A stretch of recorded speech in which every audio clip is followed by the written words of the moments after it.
we make things. We use our hands, minds, and machines to build, to fix, to improve. We're known as do-it-yourselfers, home improvement fans, fix-it fanatics, inventors. At our core, though, we're all makers. So let's jump in and make something. Hi, I'm Ron Hazelton. Welcome to the show. Today we're giving a kitchen a whole new feel by installing a garden greenhouse window. We'll take out the old window, prepare the opening, and install the new. The result, a room that looks brighter, feels larger, and has the perfect spot for plants. Then we'll find some hidden storage space under the bed. This design rolls out for easy access, then glides out of sight and out of the way until you need it again.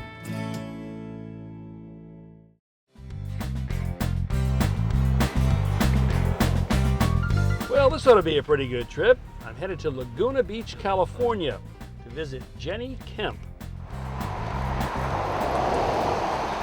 Jenny has asked my help in installing a garden window in her kitchen. These box-shaped windows not only provide an ideal place for indoor gardening, they also make rooms feel larger. The first step is to remove the old window's sliding glass panel. This is simple enough to do. I just have to lift it up and then pull the bottom outward. Jenny removes the screens the same way.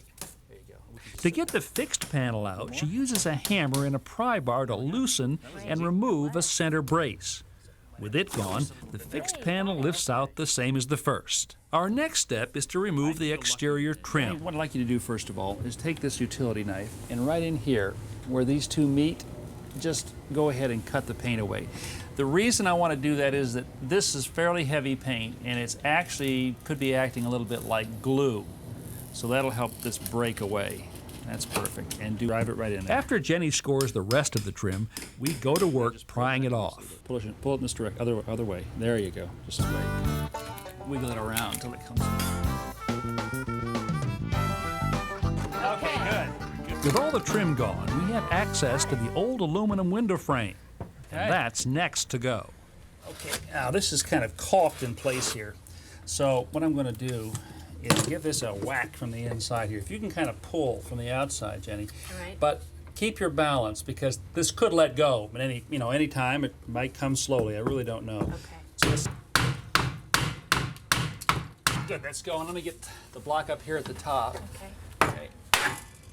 Free? Oh, Yep. That's good. Looks That's good. good. Just see if you can pull it completely out now. There you Great. go. You got it. Excellent. What's left in here right now is the original window frame that the original wooden windows were in. It's got to come out for the window that we're putting in today. It's held in place right now by nails. There are pairs of them, some here and all the way around. I showed Jenny how to use a nail remover. We drive the dual prongs up under the nail head with a hammer. We just push down the handle here and it begins to pull the nail out. Then we can flip it over to the other side and then rock this right out. Okay, Jenny, I think we've got all the nails out here. Okay. Just pull the sill and the top. There we go. Oh, very nice. Now we've got to do two things to get this opening ready for our new window. The first thing is that we have to finish off this wood right here and right down here because it's going to be seen from the inside. So that work is mostly cosmetic. But we've also got to make an adjustment on the outside of the building here. Let me show you what I mean. Our new garden window has what's called a nailing flange. That's actually what's going to hold it against the house right here.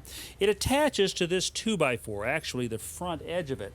But in order for that to happen, we're going to have to cut away a strip of this siding about 2.5 inches wide. Okay, Jenny, what we're going to do is start building up this bottom sill here because it's a little bit low right now.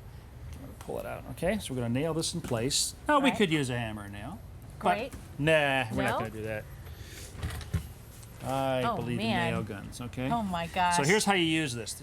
After a quick lesson on using a butane-powered nail gun, Jenny has forsaken hammer and nails and gets to work. Okay, well, set that gun right over there.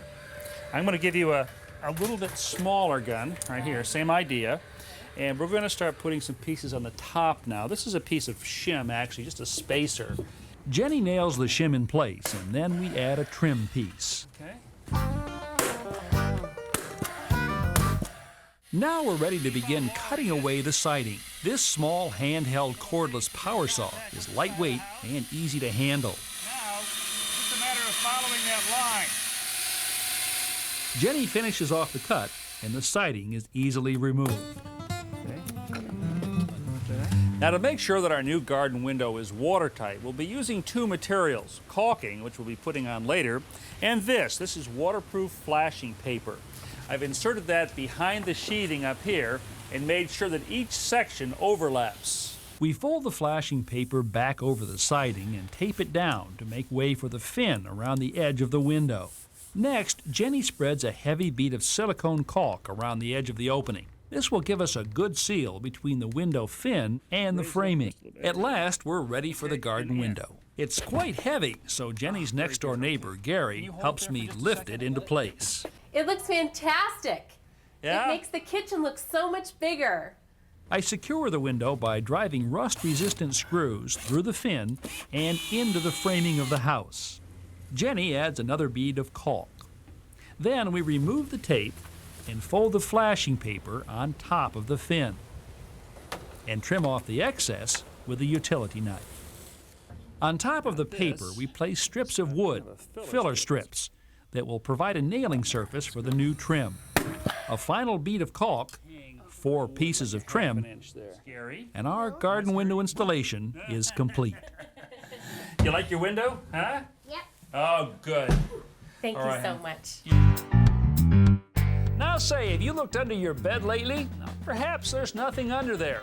But if you're like me, you'll find a dozen or so boxes storing everything from board games to irreplaceable snapshots.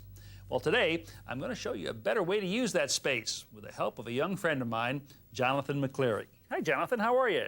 Pretty good today. I understand that you're quite a do-it-yourselfer. You've done quite a few projects on your own, haven't you? Mm-hmm. Like what? Well, I put the gardens in the backyard, and then we put a pond in the middle of one. Inside, we made the entertainment center, the model mahogany boat, and my desks. You did all these by yourself? Me and my dad do them all. So you're pretty handy with tools, aren't you? Mm-hmm. And I also know that you are quite a Legos guy. You got a lot of Legos in your collection, and you build a lot of things with them. So I was thinking about building an under-the-bed storage unit that you could just pull out when you wanted to get at your Legos. How does that sound to you? I would like that. You'd like it? Yeah. Come on over here. I want to show you the sketch I drew up. See what you think about this. All right? Basically, what we've got here is a big box to go under your bed. You know what the dimensions are? How much room do you have top from the floor to the bottom of the bed? 6.5 inches. Okay, so we got to make sure that the whole thing is not any higher than that, a little bit less for clearance. Jonathan takes to my power miter saw like he's been using it for years. He's cutting all the 1x6s that will be used for the sides of our storage unit. Alrighty, well, we've got our sides cut to length now. What we've got to do is cut next the joints on the end. And this is the joint that I'd like to use, Jonathan. This has got sort of a rabbet cut in the ends of both pieces, and it's going to interlock just like this, okay? And I'm going to have you cut these on the table saw. I've set this up. You know what this is, right? Mm-hmm. What is it? Dado blade. Yeah, you know a lot. You know that. This is actually 3 blades that are, as you know, stacked up together to make a really wide blade. And we're going to pass the lumber over it like this, and that's how we're going to make that cutout. After cutting the rabbets on the ends, we switch to a narrower blade and cut grooves along the length of each board. Later, we'll slide the bottom section of our storage unit into these grooves. Well, Ron, we're going to glue this thing together and make it happen. We are. Yes. Finally. I'm going to be out of a job here in a few months. You just watch this. Okay, so you've got your glue brush. We got our joints all cut over here. You got your glue brush? I got my glue brush. And what we want to do is we want to paint glue on this rabbet joint that we cut here. Right now we're going to tip this up. Okay, now this one goes to the outside. Get this clamp, put this right on the joint there. Right on the joint? For the moment. Now we're going to nail this joint closed. With the 3 sides attached together, it's time to install our 1/4-inch plywood bottom. And just slip this right into that groove that we cut earlier. See it? I'll hold it and you can slide.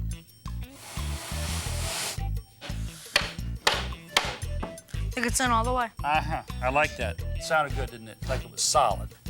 All right, now we can put our last side on here. It's beginning to look like an underbed storage unit. You want to put a little glue in here? Right. No, I'm not going to glue the bottom. I don't usually glue my bottoms in. Because sometimes they expand and contract. Did you find that funny? Okay, now we're going to cut the wheels. And to do that, we're going to use this machine called a drill press and this tool here called a hole saw. You know why they call it a hole saw? Because it cuts holes in wood. Very good.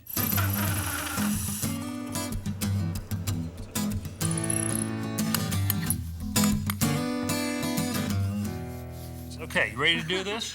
Yeah. All right. Here's how we're going to do it. This is an axle right here. This is a cap, okay? So I want you to drive the axle into the cap.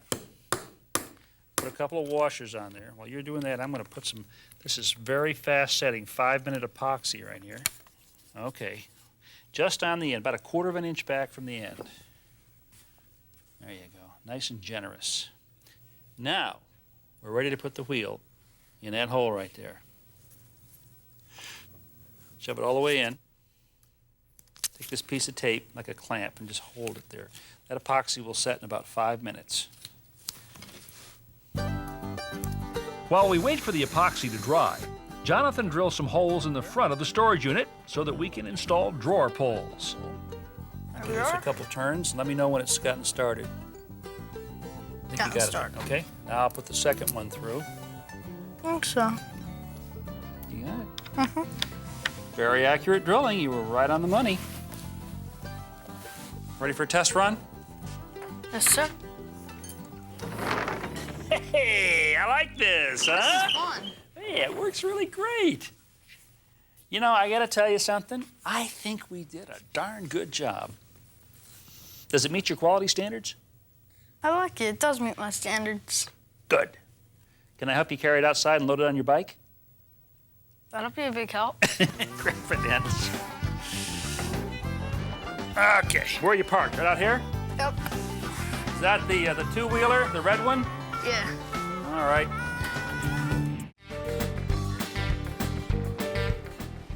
Well, there's no getting around it. Exterior windows and doors, siding and trim do have to be sealed. But you know, there are products on the market today that will last up to 50 years. So if you do it the right way and use the right material, you don't have to do it very often. If you choose a silicone sealant, select one that's paintable. Considering a new caulking gun? Make sure it's a dripless model. Window and door frames are most often in need of sealing. Eventually, old caulk loses its elasticity and cracks when wood expands and contracts. A scraper in this shape is ideally suited for removing the deteriorated sealant. Cut the tapered caulking tube nozzle so the opening is just slightly larger than the crack. Then, puncture the inner seal at the base of the nozzle, drop the cartridge into the gun, and you're ready to go. Slow and steady is the name of the game here. Hold the gun at about a 45-degree angle and keep even pressure on the trigger. A bucket of water with a few drops of dishwashing detergent makes a good lubricant to smooth out the bead. Or you can try this caulk smoother that leaves a finished look even the pros would envy. For wider cracks and gaps, this polyfoam caulk backing can be put in first. It will partially fill the gap, making the sealant go a lot further. You can use a putty knife to push the rod into the crevice. Now, for this kind of gap, you'll want to cut the nozzle further from the tip to produce a wider bead. Finish the bead with either caulk smoother or soapy water and your finger. Now, there's no mystery to caulking or sealing, but there is, well, a secret. Use high-quality, long-lasting materials. You'll be glad you did. So what do new cars and new carpets have in common? Well, new cars seem to attract dings and scratches, and new carpets sometimes seem to be a magnet for stains and spills. But new or old, first aid for carpet spills and stains is pretty much the same. First of all, act quickly. The longer a stain sits, the more difficult it is to remove. Second, use cleaning techniques that are specific for each type of stain. Let me show you what I mean. Now, this is a really nasty grease stain. And this is how we go about getting it out. First of all, we're going to begin with a cleaning fluid. I'm going to saturate a cloth. And what's always important here is to pat and not rub. We're going to start at the outside of the spot here and work toward the center. Well, we're at the point now where there's almost nothing transferring to the cloth. You can see very little right there. So now it's time to go to solution number 2. And that would be lukewarm water and a little bit of liquid dishwashing detergent. About 1 teaspoon in every quart of warm water, no more. Too much soap here can be a real problem. Just about a teaspoon, there we go. And pretty much go through the same process all over again. Well, there won't be nearly as much this time because we've taken out a great deal of this. Then switch over to just plain cold water. I want to rinse all of the detergent out of the carpet because if I don't, that detergent will actually attract dirt. Last step, take some paper towels, put it on top of the wet spot, put some weight on top, leave that overnight, and this carpet probably as good as new. Now the steps and solutions for removing ketchup are different than they are from grease. Step number 1 is going to be our detergent solution. Once again, we're going to blot. We're going to start from the outside and move to the center. Well, we're getting down to the point where there's very little transfer from the carpet stain to the cloth, so we're going to switch to solution number 2. And that is a 1/2 cup of ammonia in a quart of warm water. And continue blotting. And now to the 3rd solution. This one is 2 cups of vinegar to 1 quart of water. And you know the drill. And finally, a rinsing with clean warm water. Here too, we'll put some paper towels on the top, a little bit of weight, let all this dry for a couple of hours and come back and see just how well we did. Well, let's see how things turned out. Now this is where the grease stain was. Boy, that's just about completely gone. Let's check on the ketchup. Not bad. There's still a very, very slight pink tinge right here. Probably should have spent a little more time on that one. Well, here's the main thing to remember when it comes to getting spills and stains out of carpets. Use solutions that are stain specific. That is, you'll need different cleaning materials for different spills. Grease, as you saw, is handled differently from ketchup. You can get a good stain removal chart from many carpet manufacturers.